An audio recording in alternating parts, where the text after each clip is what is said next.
দারুণ হয়েছে, ভালো করে পনির ঝাল দেবে যদি আসে খেয়ে বলে হ্যাঁ আজকে ঝাল খেলাম।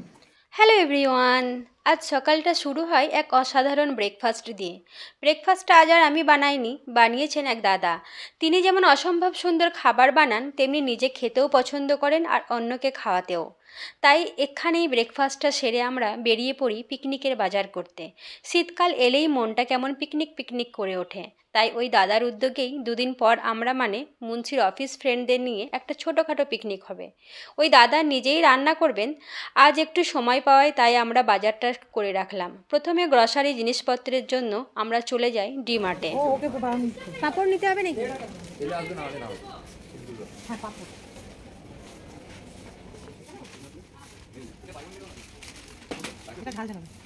এখানকার যা যা বাজার করার ছিল তা কমপ্লিট করে আমরা এখন বেরিয়ে পড়ি ভেজিটেবল মার্কেটের উদ্দেশ্যে।